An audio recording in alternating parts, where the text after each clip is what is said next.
கண்ணா good evening. நான் உங்கள் maths teacher பேசுகிறேன். All of you welcome to our maths ma'am TNPSC class. கண்ணா பாருங்கள், அடுத்தது அல்ஜிப்ராவில் ஒரு சிம்பிளிஃபை. இங்கே பாருங்கள், a + b into a³ - b³ divided by a² - b². இதை சிம்பிளிஃபை பண்ணால் என்ன ஆன்சர் வரும்? இது ஒன்றும் இல்லை, ஜஸ்ட்டு ஃபார்முலா தான். இங்கே பாருங்கள், இது அப்படியே a + b அப்படியே வச்சுக்கோங்க. அடுத்தது இந்த a³ - b³ ஃபார்முலா பாருங்கள். a - b தங்கம் இங்கே பேர் மைனஸ்னால் minus a - b into a² plus ab plus b². இது பேர் இது ஈஸியாக ஞாபகம் வச்சுக்கலாம். a³ - b³ அப்படின்னா a - b, இங்கே மைனஸ்னால் இங்கே plus a² ab plus b². இங்கே பேர் a வந்து ஒவ்வொரு அடுக்கு, இங்கே 2 அடுக்கு, இங்கே ஒரு அடுக்கு. அதே மாதிரி b² 2 அடுக்கு, ஒரு அடுக்கு, இவ்வளவுதான்.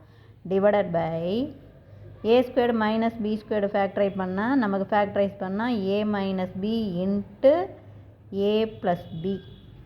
அப்போ நமக்கு வேறு a ப்ளஸ் b இது ஸ்ட்ரைக் அவுட் அடிபட்டு போயிடும். அதே மாதிரி அடுத்தது எது அடிபடும்? a - bயும் அடிபட்டு போயிடும். அப்போ தேர்ஃபோர் நமக்கு இங்கே பார்த்தீங்கன்னா a plus b a plus b a - b a - b. அப்போ நம்மளுடைய ஆன்சர் இவ்வளவு தான். எது answer? a² plus ab plus b². இவ்வளவு தான். இப்போ புரியுதுங்களா? இதை பார்த்தாவே டக்குன்னு நீங்கள் சொல்லிடலாம். இங்கே a ப்ளஸ் b இதனுடைய factor a plus b into a - b. a plus b அடிபடும், a - b அடிபடும். இங்கே வந்து இதை பிரித்து எழுதுறது a - b இன்ட்டு a². இதுக்கு வரும் பாருங்கள், இங்கே மைனஸ்னால் இங்கே மைனஸ் தங்கம், இங்கே மைனஸ் வந்தால் இங்கே ப்ளஸ்ஸு. அதே இங்கே ப்ளஸ் இருந்ததுன்னா இங்கே ப்ளஸ்ஸு, இங்கே மைனஸ். இவ்வளோ தான். புரிஞ்சுதுங்களா? Wish you all the best. Thank you.